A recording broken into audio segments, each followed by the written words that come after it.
Hello and welcome to Politics War Room with James Carville, and I'm Al Hunt. This week our guest is Wisconsin Democratic Party Chair Ben Wikler. Remember, we love taking your questions, so write into politicswarroom@gmail.com or send a tweet to @Politicon for next week's show. We'll get to as many as we can, and don't forget to tell us where you're from. Please check out the links to our sponsors, Henson Shaving and Hold On Bags, in the show notes. We thank you for supporting our sponsors. It really helps make this podcast happen. Please tell your friends about us and remind them to subscribe on Apple Podcasts, Spotify, Stitcher, or wherever you get your podcast. James, the noose is tightening. The Manhattan DA may be on the verge of indicting Donald Trump. Separately, a top federal judge said there's a prima facie case he committed a crime in concealing and lying about classified documents at Mar-a-Lago. The Fulton County attempted election theft isn't going to go away. And the biggest, the special counsel's probe of his January 6 actions has heated up. Now, ideally, if I could pick a case, I would not want to start with the Manhattan case involving hush money to Stormy Daniels. But you don't get to pick your cases. And the idea that this may be difficult, which our friend Fred Wertheimer outlined in Just Security, it may be, but it's winnable. And he committed a crime. And I think, again, if you commit a crime, action ought to be taken. And I think the notion that this is going to give a great boost to Donald Trump, that suddenly people will say he's being framed and we got to come to his defense, he may get a short-term boost. But, this is the beginning of the end for the Donald. Well, first of all, we don't know. We know the general area that they're looking at. We're pretty confident about that. We don't know the specificity of the charges or anything like that.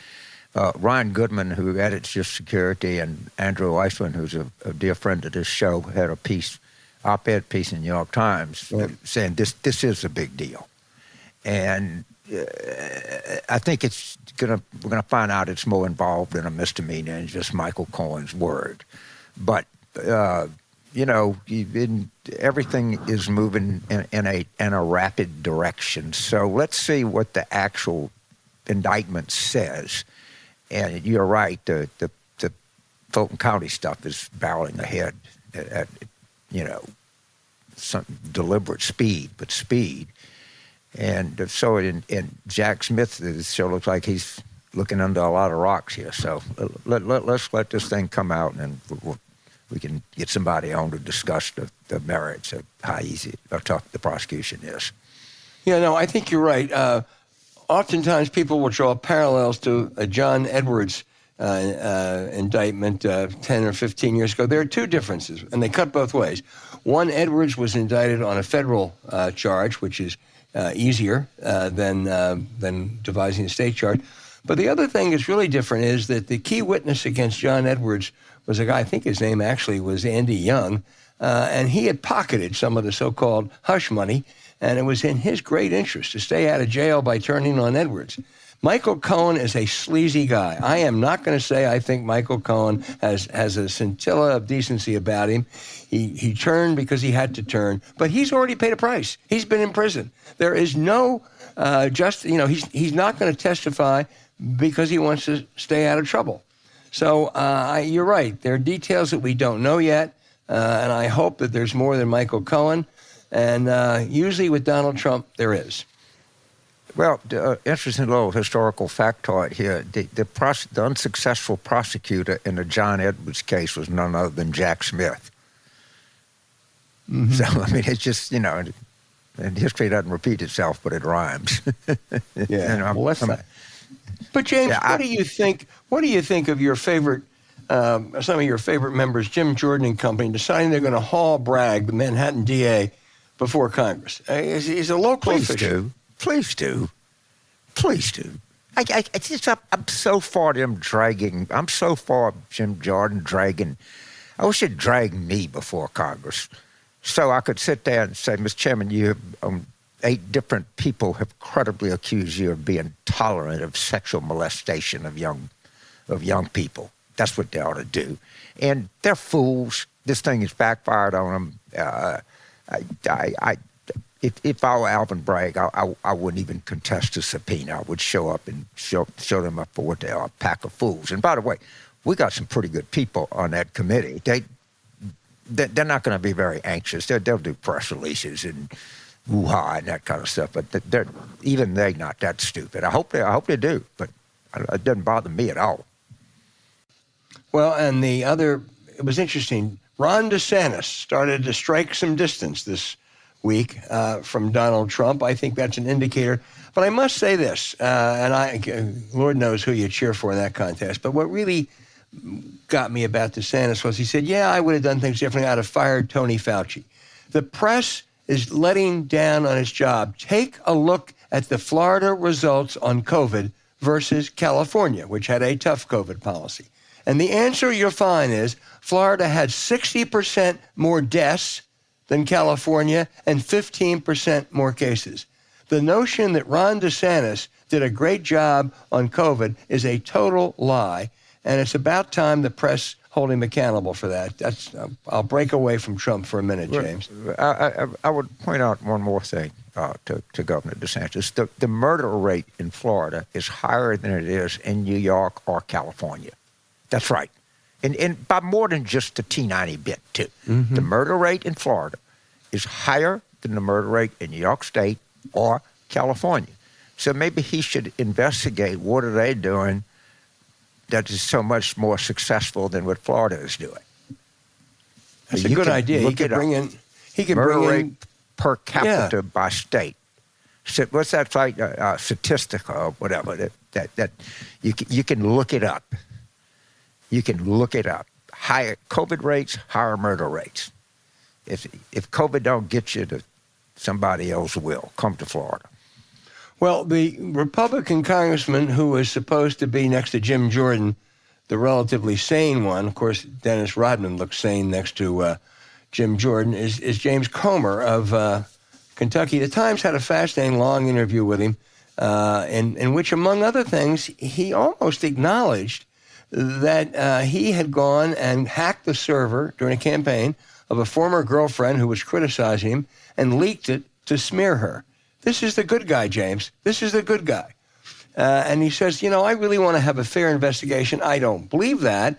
But what I do know is when he has on his committee Jim Jordan and Marjorie Taylor Greene and Lauren Boebert and Scott Perry, they won't let him. He has no choice. He has to do a hatchet job whether he wants to or not. And I think you're right. I hope they really have not only investigations but hearings every day because they make utter fools of themselves. But there's a reason, because they are fools, and that's people true. Are fools tend to make fools of themselves. And you're right. I welcome any hearing that they want to bring forward. These are not just truly bad people, but really truly stupid people. Comer said that he kind of acknowledged it would be hard to stand up to his committee members. And talking about Marjorie Taylor Greene, he said it's hard for a coach to tell LeBron James what to do. The difference between LeBron James and Marjorie Taylor Greene is about 50 IQ points, fame versus infamy, and an achiever versus a destroyer. Can you imagine saying Marjorie Taylor Greene is a LeBron James of anything? I mean, that really is, that's funny. That's comical. It's totally, but they say so many stupid things. Thank you for pointing that one out, but it's just stunning. James, I want to say, in passing, I mentioned Tony Fauci. I would urge everyone to go to YouTube and get a PBS piece that was done Tuesday night on Tony Fauci. It's a fascinating look, and I think one of the most valuable public servants this country has ever been blessed to have, going from AIDS to COVID. And it shows what utter fools the Jordans and the Rand Pauls and the critics are. It's really a good documentary. Great. I think they should haul him before Congress and let him testify. Yeah. Before we go, let's talk about March Madness. You got a team you're predicting? New York Magazine, this guy Will Leach, I think I might be mispronouncing his name, ranked him by terms of who you wanted to win. He had Gonzaga first and Alabama last. I don't know. I guess I'm kind of secretly pulling for UConn. Why am I secretly pulling for you? I mean, so not secretly. They were sort of my go-to team, and I had them going all the way in the bracket. Of course, the only thing I got left is probably UConn. I haven't gone back and looked at it. I think, Tennessee might have an easier route to be relevant in the tournament than most people think. There are 3 SEC schools left. I truly going to let it develop. I'm going to watch the games, and I'll start pulling for somebody at some point. Yeah. All right. But I don't have any – I'm not passionate about anybody. I think it's been it's been pretty terrific tournament so far. Maybe the second rounds of games, some of them were not that close. The Arkansas-Kansas game was unbelievable. Yeah, it sure was. I think we're really in the fun part of the year here, and I'm looking forward to the game this weekend. Even that's one of my favorite things to do is the Saturday and Sunday round of Sweet 16 and Elite Eight. Thursday, Friday, Saturday and Sunday. Yeah, Thursday, Friday, Saturday. Right. We get 4 days. James, you stole my thunder because my 2 bets are number 2 would be Gonzaga. And number 1 would be UConn. I'm doing it because I think they're really good. There are 3 Big East teams in here, and I'm doing it for my friend Esther Newberg, who's gone to every UConn game, it seems, for the last 40 years. But I think the Huskies are peaking at the right time. Well, I hope they do, mate. Because my tout, ACO, said he thought UConn would go deeper than most people thought. So whenever he says something, I automatically agree with it. Right. But we'll be back. We'll be back next week to talk about how right or wrong we were on March Madness. Yeah. No, I just put in a plug. I'm into this World Baseball Classic. It's every bit as good as March Madness. Oh God! Last night was one of the epic moments in the history of the sport of baseball with Ohtani facing Mike Trout, 2 out, 9th inning, and he struck him out. It wasn't much doubt about it. But I mean, what a great.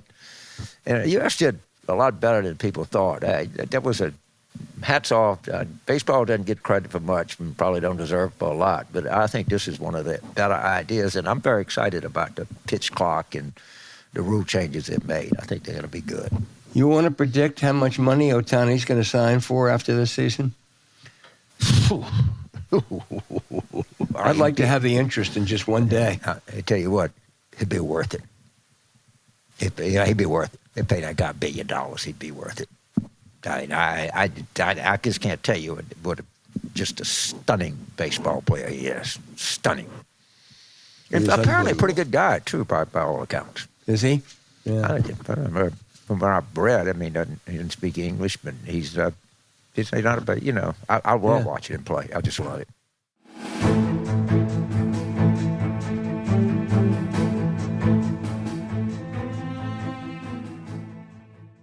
When you're trying to look and feel on top of your game, you need the best razor. Meet Henson Shaving. Henson Shaving is a family-owned aerospace parts manufacturer that has made parts for the International Space Station and Mars rover. And now they are bringing precision engineering to your shaving experience. Now, that's a pretty great shave from Henson, don't you think, James Carville? Look, anytime you can bring, outer space and your medicine cabinet, that's a big hit. And like I've said before about the idea that a company with this kind of precision machine tools, and I can't believe what you have to do to, get a contract to design something in space, because it's got to be good and it's got to last a long time in a hostile environment. And you can move that to shaving your face. That's a good deal all the way around. This is an incredible product, and I'm so proud that they're sponsoring our show. Yeah, I agree totally. You got to think of razor blades like diving boards. The longer the board, the more wobble. The more wobble, the more nicks, cuts, and scrapes. A bad shave isn't a blade problem, it's an extension problem, and you need ultimate precision. By using aerospace-grade CNC machines, Henson makes metal razors that extend just 0.0013 inches, which is less than the thickness of a human hair. That means a secure and stable blade with a vibration-free shave. Now, we've been around a long time and never have had better. That's not all. Henson Shaving Razor has built-in channels to evacuate hair and cream to make clogs impossible. Seriously, Henson Shaving wants the best razor, not the best razor business. That means no plastic, no subscriptions, no proprietary blades, and no planned obsolescence. Plus, they're affordable. The Henson razor works with standard dual-edge blades to give you that old-school shave with the benefits of new-school tech. And it's only about $3 to $5 per year to replace the blades. Henson handles it all.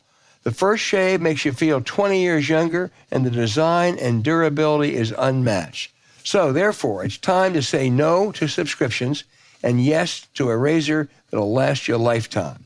Visit hensonshaving.com/warroom to pick the razor for you and use code WARROOM, and you'll get 2 years worth of blades free with your razor. Just make sure to add them to your cart.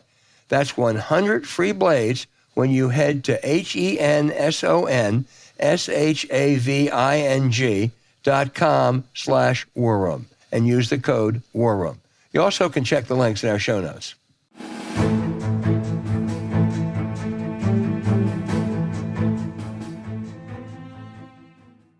Hey, James, our guest is one of our favorite, at least co-favorite state party chairs in America, Democrat Ben Wikler from Wisconsin. Welcome back, Ben. Thank you so much, Al. Thanks so much, James. Usually, state Supreme Court races are down-ballot, sleepy contest. Anything but for the April 4th election out in your state. Supposed to be nonpartisan, but Judge Janet Protasewicz. How did I do in that? Is that close? Nailed it. Perfect. Nailed it. There's a choice of Democrats and Dan Kelly of Republicans. What are the stakes, Ben? So if you live in Wisconsin, you're probably thinking about the near total ban on abortion that will come before the state Supreme Court after this election's over. And whoever wins this election will cast the tie-breaking vote. Wisconsin State Supreme Court has a 4-3 right-wing majority. One Republican justice is resigning. So this race will determine the majority on the state Supreme Court. But if you're anywhere else, or if you're in Wisconsin, the stakes for democracy might also be on your mind, because Wisconsin's the tipping point state in the Electoral College. It's why Republicans have put their national convention here and their first presidential primary debate here. Trump, DeSantis need Wisconsin to win in 2024. And Wisconsin State Supreme Court is the court that came the closest to overturning the 2020 presidential election results. It came down to one vote on the state Supreme Court. And in fact, Dan Kelly had been on the court. We defeated him in the spring of 2020 when he ran for re-election. If he'd been on the court, he would have cast the deciding vote to overturn the election. And now he wants to get back on. And if you're wondering what he did between his loss in the spring of 2020 and right now, he advised the GOP on the fake elector strategy and then went on a big lie tour talking about, quote unquote, election integrity. This guy is a walking, talking threat to democracy. And he wants to get on the court to make sure they stomp on voting rights, hold in place the ultra-gerrymandered legislative maps, and then potentially flip the 2024 election for the GOP. Those are the stakes. It's the White House, it's voting rights for the U.S. Senate majority. Tammy Baldwin's on the ballot in 24. But this person, whoever gets on, will be in office for 10 years. My 8-year-old daughter will be casting a ballot in the 2032 presidential election during this justice's term, whoever wins on April 4th. So this is a huge deal for the immediate election, but also the long-term future of democracy in the state that tips the entire country one way or the other. Hey, Ben, a scenario. A month before the election, the Democratic preferred candidate is leading in the polls, and the other side mounts a vicious attack soft on crime. That was last October when Senator Ron Johnson, the most unpopular politician in Wisconsin, considered a buffoon in Washington, but it worked. He pulled a come-from-behind victory against a liberal Democrat. Do you fear a deja vu on April 4? Well, that is exactly the Republican game plan. That is what they are pouring millions of dollars into pulling off. But there's a difference in this election, which is that this isn't a Senate race. It's not a federal race. It's a state race. It's governed by state law. And in state elections, the Democratic Party of Wisconsin can provide unlimited support to the candidate. So we've transferred millions of dollars, and we're trying to raise money as fast as we can. And that means that we've actually been able to not just punch back, but to punch back heavier than they've been able to hit us. In a race like this, the Republicans are running all their money through dark money groups with undisclosed donors who seem to like it that way, who have to pay full freight for TV ads. They pay whatever rate the TV station charges them, and the TV stations are gouging them. Candidates, by law, get charged the lowest rate. So $1 that we transfer to the candidate and the candidate used to buy a TV ad, it goes about 3 or 4 times as far as the money that the far right is spending to get Dan Kelly back on the Supreme Court.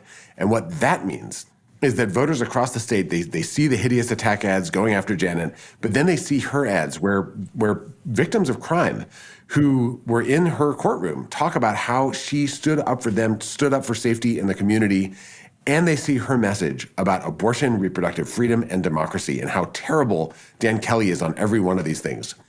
Dan Kelly, who I should mention, has never presided over a criminal case in his life. He was a criminal defense attorney, and then he went to work for Republicans. He advised Wisconsin right to life. He got $120,000 from the Wisconsin Republican Party. That guy doesn't have anything to say about public safety that isn't just a dishonest smear campaign. So we can beat them on that and neutralize that issue, and then go after them on these deeply, deeply personal, very charged and rightly so questions around whether doctors should be thrown in jail for helping women get the health care that they need, whether you should have to have the resources to leave the state if you need an abortion. There's no exception for the health of the mother or rape or incest in Wisconsin's abortion ban. That seems just fine with Dan Kelly and his friends, but that is not what Wisconsinites want. Well, as always, turnout is key. In November, as I understand it, the black turnout was a bit disappointing, a bit mediocre. You always worry about young voters. So what are your hopes and what are your worries 10 days out? Well, there's two sides of this coin. So on one side, we are doing an intensive youth organizing effort. There's a huge amount of focus for our organizers, for our relational organizing program, community organizing program, our investments in media like Black radio, in community newspapers, folks doing outreach at every level to make sure that Black voters in Wisconsin, young voters in Wisconsin get the message about the stakes, how extreme Dan Kelly is. This is a guy who compared affirmative action to slavery. And by the way, compared Social Security to slavery on a blog that he used to write. He's a radical far right-wing candidate. So we're doing that work, and that will make a difference. And at the same time, the best way to end voter suppression in Wisconsin is to win this election, because it is our state Supreme Court that has chosen over and over to stomp on voting rights, especially in a way that hurts young voters, Black voters, and other voters of color. Just to take one recent example, in 2022, Republicans proposed restrictions on drop boxes for absentee ballots in our state legislature. Governor Evers vetoed their voter suppression bill. What did the state Supreme Court do? Invented a basis out of whole cloth to ban drop boxes entirely in the state of Wisconsin and make it illegal to return a relative's absentee ballot or anybody's absentee ballot. On election day, I was knocking on doors. I talked to a father whose daughter had filled out her absentee ballot, given it to her dad to turn in, and then left for a 72-hour nursing shift across the state. For working families, people have less flexible schedules. The dad tried to bring the ballot in and was told that that was now illegal because of that state Supreme Court ruling. If we win this race, the state Supreme Court stops being an enemy of democracy and actually starts looking at the law and the Constitution and the basic principles that make Wisconsin, Wisconsin when we're at our best. That will be a sea change and create, at last, a path for Wisconsin to become a pro-voter state that doesn't stomp on the rights of voters, especially the most marginalized voters, the way Republicans have been doing for more than a decade now. James. How to send the money? Like right now, we got people out there. What do you click to and what do you do? So this is my favorite question. You go to WisDems.org, WISDEMS.org. There's no limit on how much an individual is allowed to give to the Democratic Party of Wisconsin. You can thank Scott Walker for that decision. But the Republicans made it so individuals can provide unlimited support. And again, just to underline this point, we can provide unlimited support to our candidate. We're doing a massive Get Out the Vote campaign. We've been breaking every record. I think we're going to double or triple our previous record for any spring election when it comes to door knocking in this election, to calling people's phones, to getting the message out on social media, and to providing direct support to this campaign. And this, let me also say, when you donate to support this work to get out the vote for April 4th at the Democratic Party of Wisconsin, it's going to affect the Supreme Court race. It'll also affect local elections that the right has been targeting. They've gone after mayors who sided with voters in the 2020 election, like the mayor of Green Bay, the mayor of Racine. Those mayors stood up to the big lie, stood up to the Republican voter suppression machine, and have been targeted for it. So we're in their corner. We're supporting candidates for school board, city council, people who will be directly involved in the question of whether democracy survives in 2024. All of that is on the line. But we only have 13 days. The moment we're recording this, we have 13 days to win these elections. If we do, it changes history. It changes the history of Wisconsin, and as goes Wisconsin, so goes the nation. So whatever in 2024 you will wish you had donated right now to prevent the election from being overturned, give to the Democratic Party of Wisconsin right now at WisDems.org. And while you're there, sign up to volunteer. WisDems.org. So, Ben, you and I have talked about this, but in the 2022 cycle, black turnout was just not very good. It wasn't good in Georgia. It wasn't good in North Carolina. It wasn't good in Wisconsin.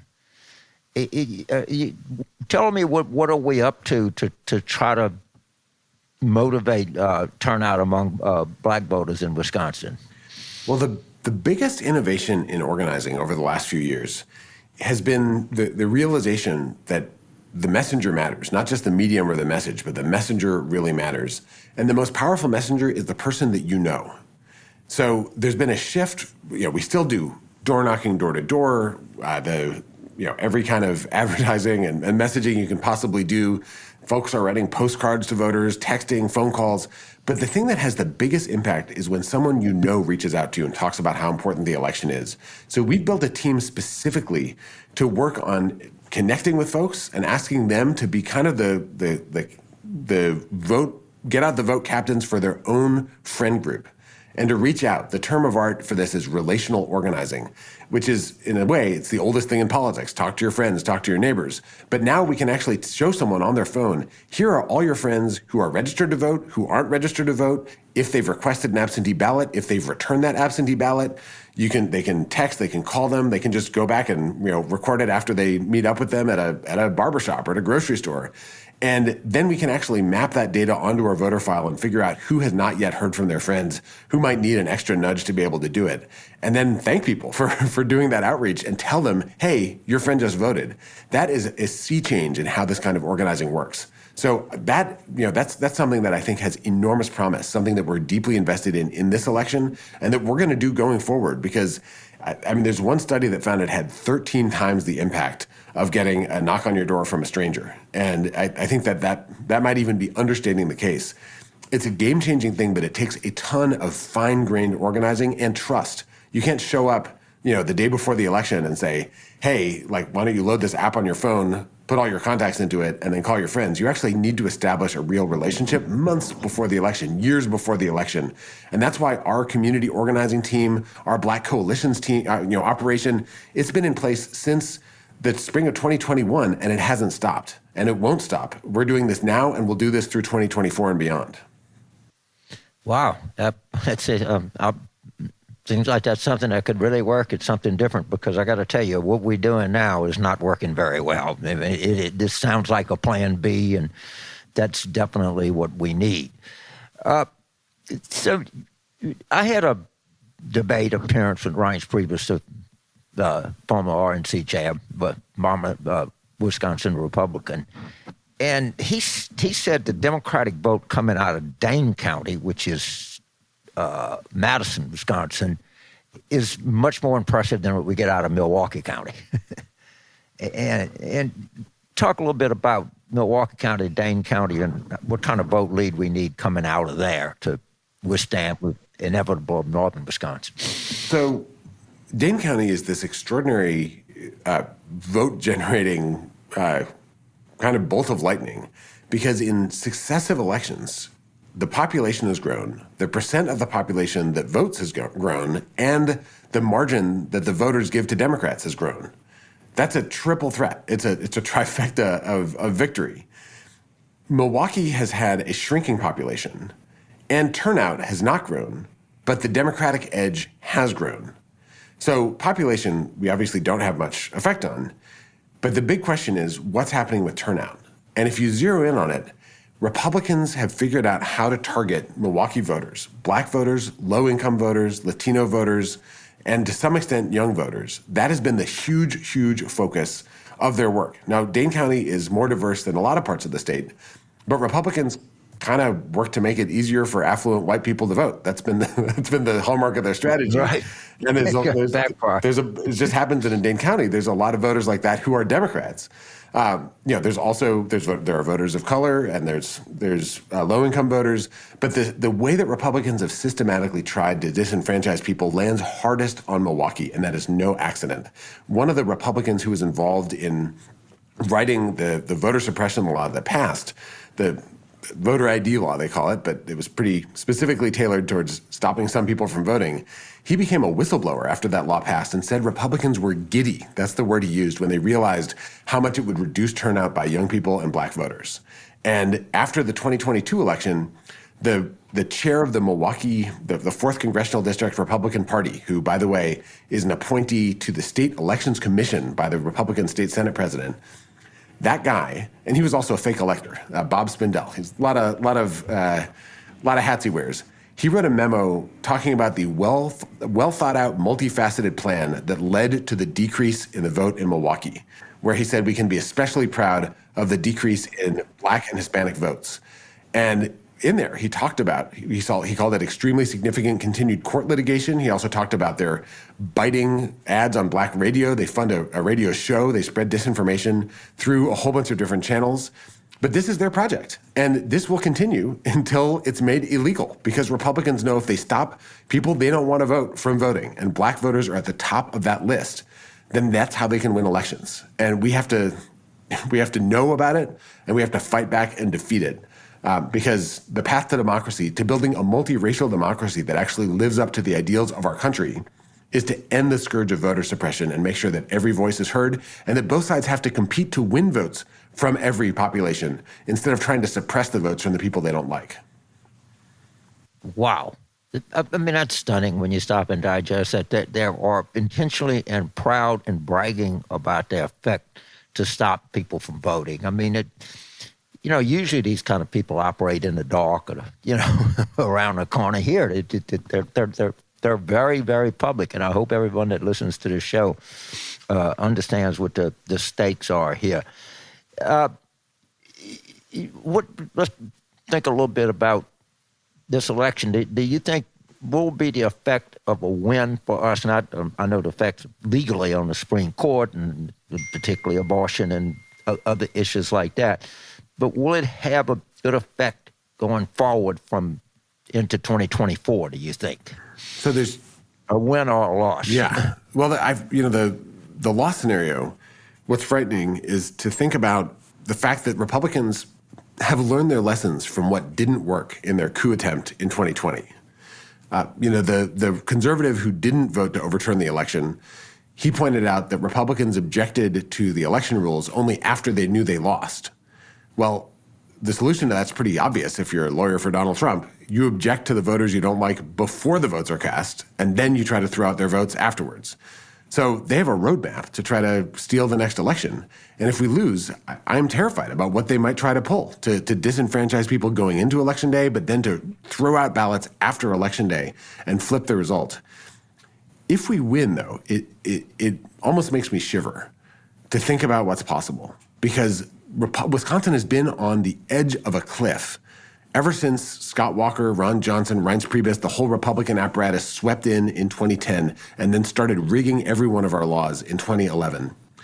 But all of that could start to fall apart if we win the Supreme Court race. Start with gerrymandering. These maps are unconstitutional. There's no ifs, ands, and buts about it. But under this Supreme Court, the Republican Supreme Court in Wisconsin didn't just approve the maps, it chose the maps.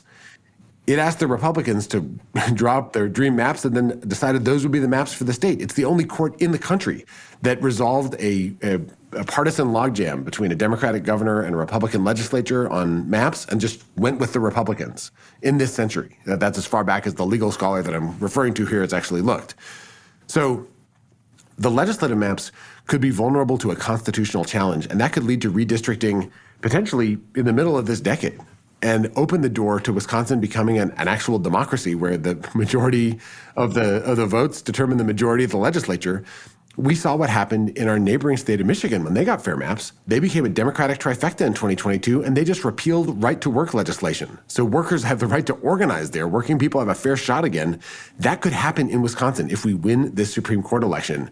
So much more. Access to health care, the expansion of Medicaid. Wisconsin is the only state that Biden won that has not expanded Medicaid. It is a shocking situation where tens of thousands of people don't have health care who should have health care, and the state is just leaving billions of dollars on the table out of Republican spite. There's marijuana legalization. There's a whole list of different things that can change if we win the legislature. That becomes possible with this race.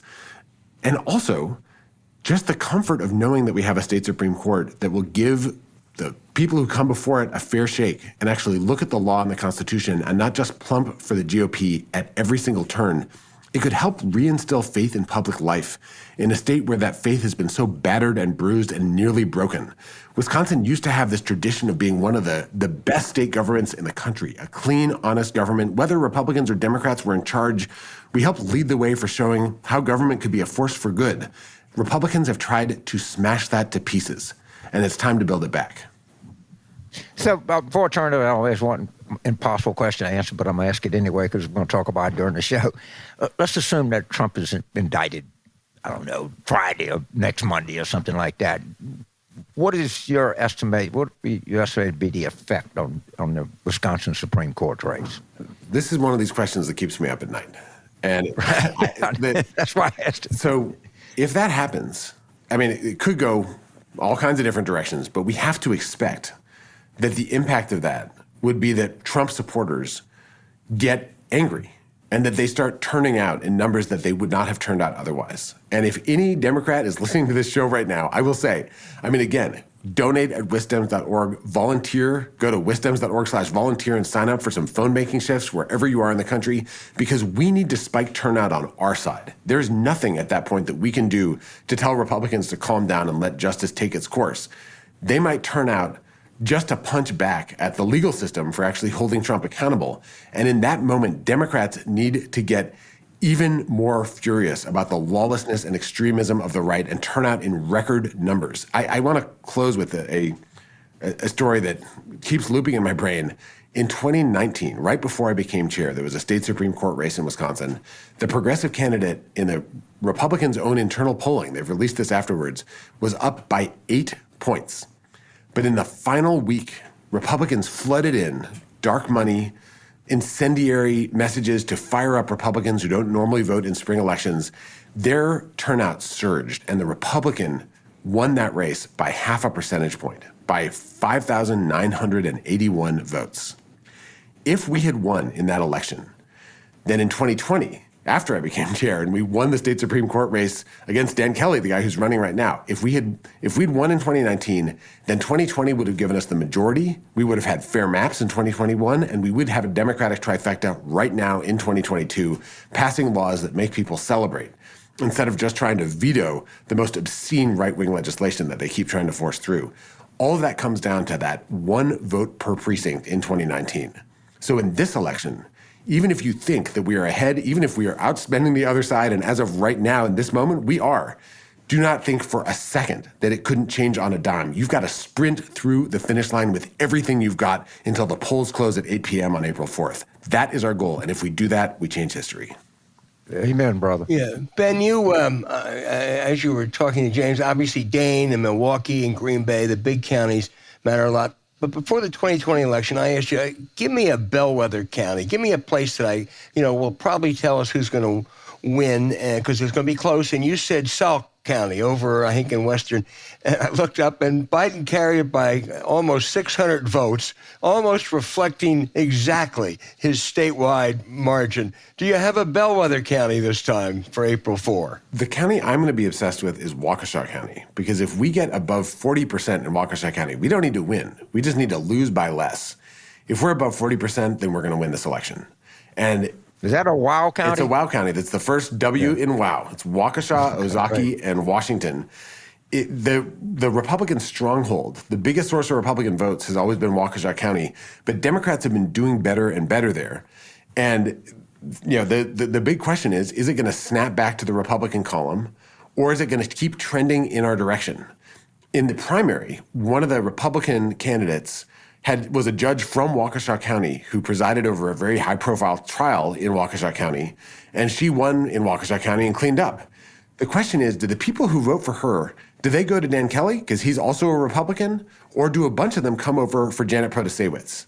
And that question about the suburban swing, that's the big, I would say, central question. Now, statewide, we're trying to hold down Republican margins in rural areas. Rural Democrats are doing amazing organizing work. We're trying to drive up turnout in Dane County and Milwaukee County and hold and improve the margins. I mean, every corner of the state is going to matter. But if there's one place that I put a pin in, it's watch Waukesha County. If we can get 38, 39, but especially if we're above 40, we are sitting pretty to win this election statewide.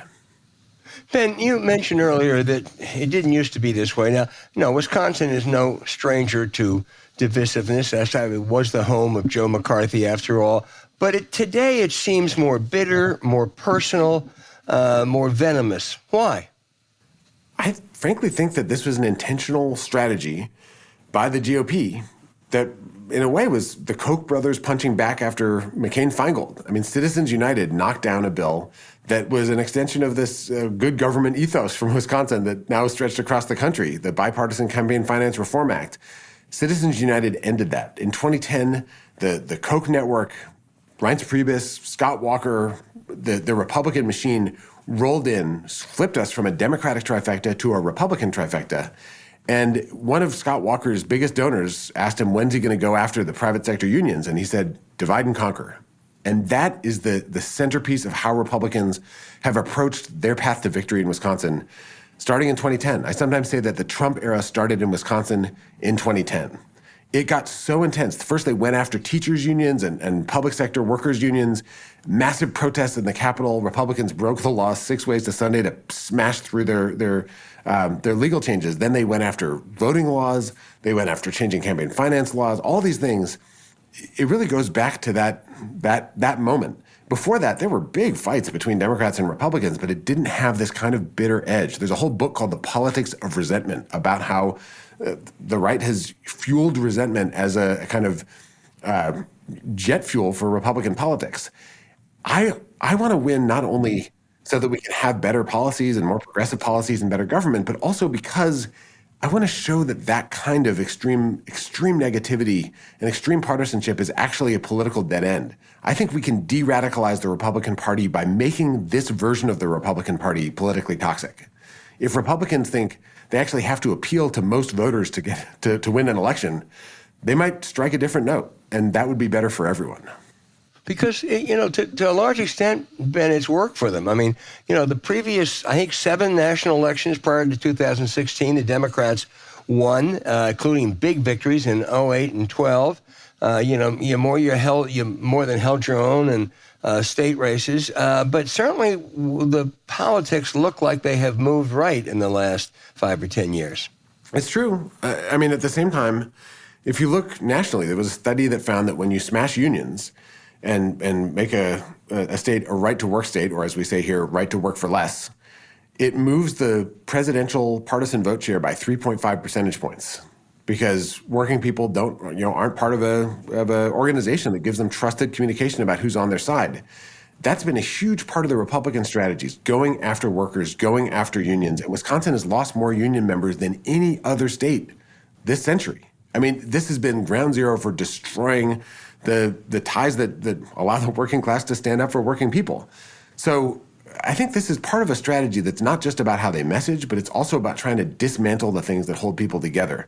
And, if you go into a union hall, there are Republicans, there are Democrats, but they're having a beer together and talking about what it's like at the workplace. And it's not the kind of the kind of hostility Republicans have tried to instill across our state. When Democrats run campaigns, if you look at Janet's ads, she's going after Dan Kelly. I mean, very strongly, but she's also making a positive case for herself.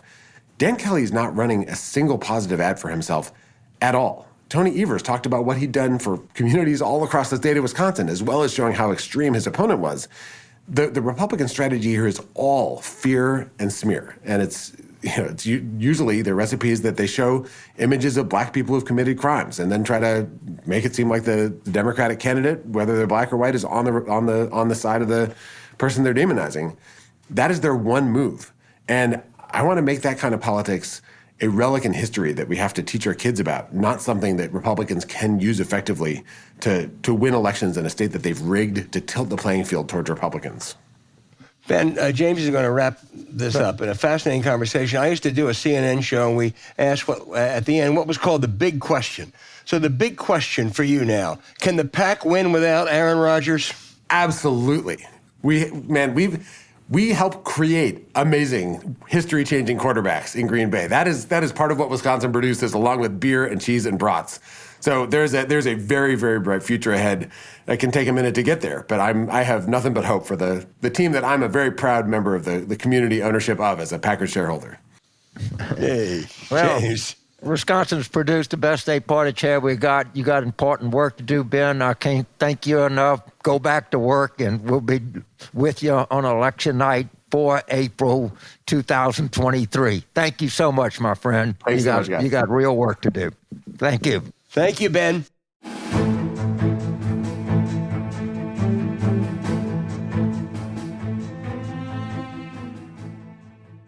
Hey, James, did you know that climate change could be irreversible by 2030?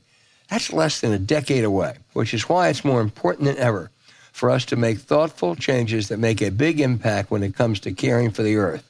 And it can start with a better way to go about doing our daily chores with a better bag. Hold On is a company born from the idea that there must be a better way. Where trash bag and kitchen bags are necessary staples, but do they need to be 100% plastic? 100%? No. Hold On trash and kitchen bags are heavy-duty, plant-based, non-toxic, and 100% home compostable, which means they break down in weeks, not decades, without filling up our landfills or polluting our oceans. Now, how big is this for the environment, James? It's huge, and what people are starting to realize is not one humongous thing that's going to happen where we can fight this thing off. It's going to be a bunch of things that we do in everyday life that really have an impact. And this is this is significant contribution when you think about how many trash bags a year that are disposed in this country of around the world. It's really staggering, and this kind of technology is going to make a difference. And I think it'll take off, and when it does, you'll feel better about yourself, and you'll be doing better by the whole planet. Absolutely. Yeah. Just before the show, I took out some of my green Hold On bags. I really love them. I really do. Plus, their zip seal kitchen bags come in sandwich or gallon bag sizes to fit all your needs, from holding carrots to crayons. Hold On wants to be part of the growing movement away from single-use plastic, which, if you ask almost every expert, is the single worst kind of plastic at every stage, from production, disposal, and decomposition. Plastic bags are doing harm to our earth and water and even our bodies. Made from non-toxic ingredients and plant-based renewables, Hold On trash and kitchen bags meet the highest standards of compostability and breakdown in weeks, not centuries. So to shop plant-based bags and replace single-use plastics all over your home, visit holdonbags.com/warroom or enter War Room at checkout to save 20% off your order. Sustainability has never been more simple. That's HOLDON bags.com/warroom or enter War Room to receive 20% off your order. Small things can lead to lasting change if we stop and say, hold on. Thank you, Hold On, for sponsoring this episode. You also can find the link in our show notes.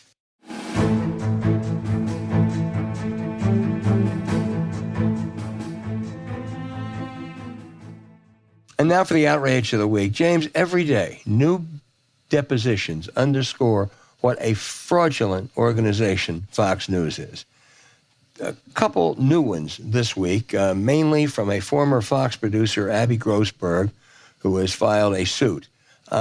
In one, she says Tucker Carlson's office has a picture of House Speaker Nancy Pelosi supposedly in a bikini to kind of make fun of her. That's the kind of juvenile pranks that sixth-grade boys used to do. And maybe that's the mentality of the Tucker Carlson group. It also is so misogynistic. No surprise.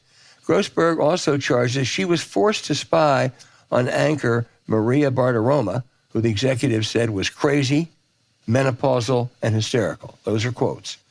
Now, that sounds like the old KGB rather than a newsroom. She also, by the way, was told to dissemble and, in essence, give false testimony on the Dominion suit. But if the top brass at Fox thought that Bartiromo, who I don't know, was quote, crazy, menopausal, and hysterical, end quote, why did they keep her on the air? The answer to that is because they're Fox News. Yeah.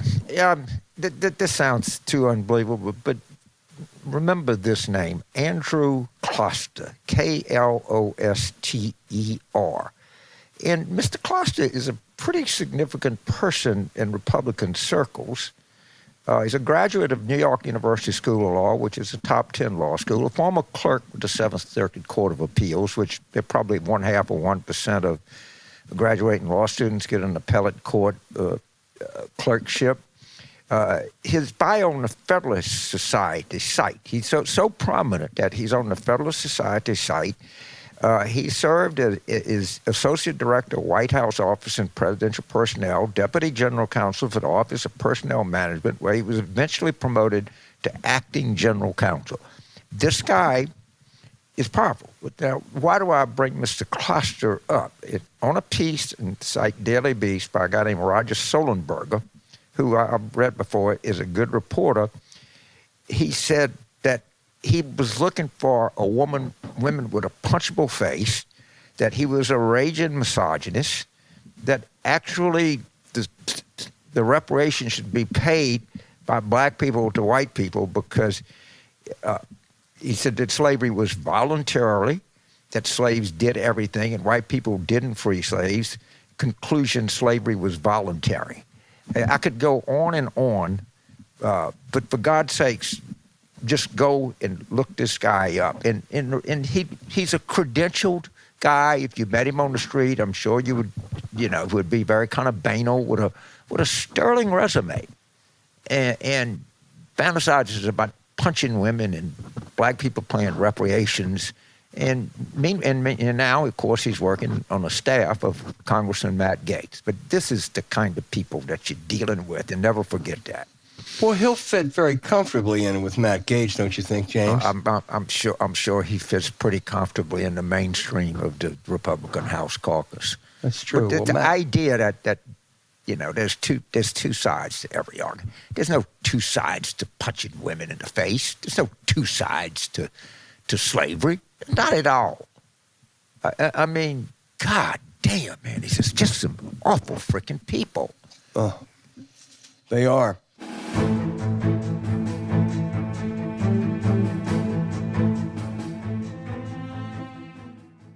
Okay, now for our listener questions. God, we get great questions from those listeners, James. We have a terrific audience. I think sometimes we learn as much from them as they do from us, if not more. First one is from Tom over in London, the UK. He says, during the 22 cycle, the Dems were criticized for boosting campaigns of certain of their most extreme GOP opponents. It was a risky strategy, but the results suggest that it was powerfully effective and helped a number of Democrats get elected. Should Democrats help Trump get the nomination? Well, first of all, it's a good question. And yes, contrary to all the hand-wringing and everything, it was successful. Look, when the United States is in a really sticky spot, and the only thing that's going to save it is elected Democrats. Let's don't kid ourselves. And to the extent that our political operatives are willing to take some risks to win some elections, I think it is a good thing, not a bad thing. Of course, risk like anything else, that they can backfire, they can blow up on you, but smartly executed, it'll matter. In terms of them, I think we just got to watch it. We always like to focus on the problems that Democrats have, right? Now, DeSantis is apparently caught in a recent polling that this has done nothing as we thought it might. It seems that we were right, that it strengthened his hand internally. But don't kid yourself. There's no way this is going to help you in Montgomery County, Pennsylvania, in these wild counties in Wisconsin, you name it. So I don't know. I don't think there's much we can do to interfere to help Trump. I think the thing is going on, and they got a horrible set of choices that they're going to have to make going forward. So let's just do our knitting here. I think that there's other places we can get involved, but picking the Republican presidential nominee, they seem to be doing a good job of blowing themselves up. Yeah, they can screw it up enough. They don't need help. Right. Jason in Des Moines, Iowa, asked is advocating for the enhanced child tax credit an opportunity for the Democrats' party to win back rural whites? From my perspective, this is not just good politics, but more importantly, good policy that reduces child poverty. Jason, first of all, you're absolutely right. It was one of the great anti-poverty measures. We still have a child tax credit, but it was enhanced up to $3,000 per credit. It didn't resonate politically the way I thought it could have and should have. One reason maybe was because it was given to people making up to $400,000 a year, which is kind of a hard case to make. But if they could lower the level and it's not going to happen with this House, but I think it's a good issue to talk about in the 2024 campaign because it is one of the great anti-poverty measures that we've seen in this country. It really is. But look, it's the rural whites. I mean, expanding Medicaid. If you're a rural white man, nothing more important to you, and that doesn't move people. Yes, we should do it, and hopefully we'll have some marginal success. By the way, I'm going to be in Iowa City coming up here in another couple of weeks. I'm looking forward to being there at the University of Iowa, which is a great school, it's a great state. The Hawkeyes. Thank you. Yeah, absolutely. But yes, and we need to take credit for it, and we need to point out its impact on children in counties, in particular rural counties in places like Iowa. Absolutely. James, there's a former Iowa congressman, a really good Republican named Jim Leach, and he had two dogs. One was named Hawkeye, and the other was named Cyclo, which is the Iowa State mascot. And Mark Shields says, "You're going statewide, Jim." He never did. The next question is from Terry in Palmetto, Florida. She said she was excited when Nikki Fried became the chairperson of the Florida Democratic Party. But after a month, there's no new excitement or enthusiasm to motivate Democratic voters. What can she do, and what can the rest of us do to increase Democrat votes in Florida? I know you have a high regard for Nikki Fried, so tell Terry. I like Nikki, and I've been texting with her. And just a month is not going to make or break us, but I think she's got a lot of stuff going on below the waterline right now. And let's just hang in there and see what we got coming up. But they're going to try some new and different things. And I think, she was elected agriculture commissioner in Florida as a Democrat, and I think she can do a good job. Yeah. This is a big Florida contingent writing in today, James. Jeff in St. Pete Beach, Florida, says, this no-label shit is going to be 2016 all over again. Rinse and repeat. Don't let up on this, James, you and me too. The Democrats will not see it until it's too late. How can we combat it? First of all, talking about what a fraud it is. If you want to build a third party, a fourth party, an independent party, you don't stop at the top. Don't start at the top. Start at the grassroots. Go down and try to elect city councilmen, elect state legislators, elect state reps. They don't want to do that because all they want to do, this is a scam. No labels is a scam, and that's what they want to do. And and if they succeed and they get people on the ballot, I think, James, you nailed it. All they're going to do is help Donald Trump or Ron DeSantis. Oh, God, yes. I mean, think of what Ralph Nader did. Think Jill Stein got more votes in Pennsylvania, Michigan, and Wisconsin than Hillary lost by. There's only one. This is pure evil. The only thing it could do is cost Democrats electoral votes in states where they so-called get on the ballot. This is a scam. It's a fraud, and it's against the total interests of the United States. This organization is up there with terms of anything in terms of the damage it can do. For what? So people can make a bunch of money. Okay, James, this is down your alley. Chris in Covington, Louisiana, says he's looking at the Louisiana governor's race, and after Billy Nungesser and Garrett Graves bailed out, he says he sees the only viable alternative is someone named John Schroeder. Said he was my state rep before treasurer, and I know him personally. He's always been a reasonable character. What's your take on the race at this time other than the fact that Jeff Landry is the devil. Right. But we have a horrific, and he's not just right wing. He's got corrupt people, shady people around him. You're talking about Jeff Landry. Yes, and he's the front runner on the Republican side. Schroeder's there. Sean Wilson, who I'm supporting, is the only Democrat in the race. He's a transportation secretary.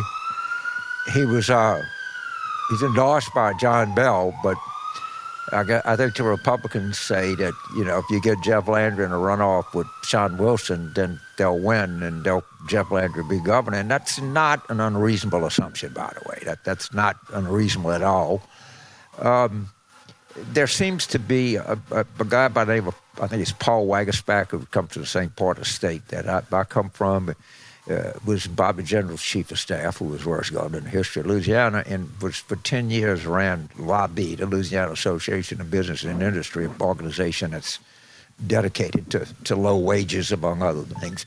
But having said that, any of these people would be infinitely better than Jeff Landry. But you're very correct. From Covington is up right across the lake from New Orleans, a kind of affluent suburb of here. It's something to worry about. You don't have any take on Chris's friend John Schroeder? I'll take his word for it. I know who he is. I've never met him, but yeah. I can almost guarantee you he's better than Jeff Landry. We're going to stay in Bayou land. This is from Kai in Ponchatoula, Louisiana. Did I pronounce that correctly, James? You pronounced it exactly correctly. This question is actually for me. He said, I've heard you mention on one of the recent episodes that you believe Trump ain't going to be the nominee. Do you still believe that now? And don't you believe that the hush money indictment in particular will be the one issue that could catapult him to win the nomination? Secondly, no. I think whatever short-term bump he gets out of the Manhattan DA indictment, whatever it is, will be very ephemeral. I just think it's closing in on Trump, and I'm sticking with my guns. Trump will not be the Republican nominee. I think the temporary effect is going to be that anybody that opposes him is a traitor, that the globalist George Soros, critical race theory, woke, I don't know, drag show or whatever. And I held your view. I hold it a little less now. But there's a lot more coming. So you're not giving it up yet, right? Yeah, but right now it's going to have a galvanizing effect among Republicans. You can see it in the polling already, and we'll see. But I'm less. I used to feel pretty confident he would not be the nominee. I am, as of this moment, significantly less confident. Kai adds very nicely. He said to me, "I hope you're doing better. You seemed a little under the weather last episode. That's because I was, Kai. After escaping for 3 years, I came down with COVID. It's actually a very, very mild case, but I sounded awful last week. I didn't feel nearly as bad as I sounded, but I'm much better now, and thank you for asking." And he also says, he got one message to me and one to you. He said, "My grandson has an awesome name." Kai says that because his name is Kai. And I couldn't agree with you more, Kai. And for James, he says, "Purple and gold, baby." Well, right now, obviously, been to baseball season. We won a series in College Station against A&M. We're playing Arkansas, probably top 5 team this weekend in Baton Rouge. The football team's going to be good next year. That I'm certain of. I think our starting 22 is going to be as good as Alabama or Georgia. If we can develop some depth over the course of the season, I think we're going to be highly competitive. And this is courtesy. James has gotten me into this. There is only one non-SEC team in the top 6 college baseball teams. 5 of the top 6 are SEC teams. The one exception is Wake Forest, my alma mater, that just swept Notre Dame just beat Notre Dame in a doubleheader the other day. So go Deacons. Yeah, and it's funny because sports can be a little thin after the NCAA tournament, but following college baseball is a lot of fun, and you've got a good team. And I hope we meet y'all up. Hope we meet up in Omaha. Oh, I'd love that. Final question is from Reed in Jacksonville, North Carolina. That's not Florida, Jacksonville, North Carolina. I've been there. As for you, James, he said, after number 16 Princeton's mega upset over number 2 Arizona, who are the Tigers, LSU or Princeton? Well, you got, what about Clemson, Auburn, or Missouri, or even the Detroit Tigers? But right now, I got to say, Princeton is the Tiger of college basketball. And, you know, they have a history of doing pretty good in the tournament. You know, our friend Senator Bradley went there, and you know, it's obviously one of the great institutions of higher learning in the world, but they play a good brand of basketball. So right now, my hat's off to Princeton, and for now, they're the Tigers. But they're Tigers everywhere. I tell you, be careful. Well, Bill Bradley, it's not only a great school. Bill Bradley was one of the greatest college basketball players of all times. I mean, you know, maybe 10, I don't know what. And this week, his teammate, who was the captain of those 2 Knick teams that won the World Championships in 70 and 73, Willis Reed, passed away.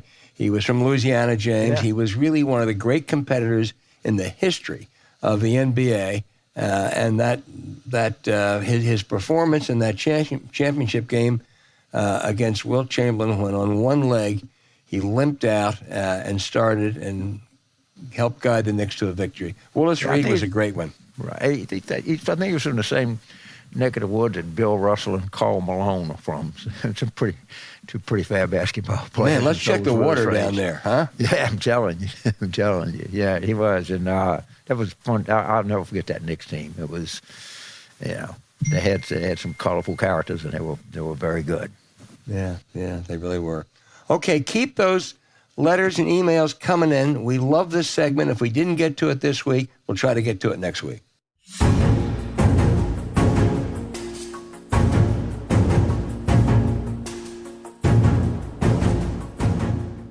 Hey, thanks for listening to Politics War Room with James Carville, and I'm Al Hunt. Don't forget to send your questions for us by email to politicswarroom@gmail.com or tweet them for next week's show @Politicon. Following this episode, we'd really appreciate it if you'd check out the links to our sponsors, Henson Shaving and Hold On Bags, in the show notes. We thank you for supporting them, because when you do, you help make this podcast happen. Now, to keep up with us, subscribe to Politics War Room on Apple Podcasts, Spotify, Stitcher, or wherever you listen. Please rate the show with a 5-star review, and we'll be back next week with another show as we continue our War Room planning.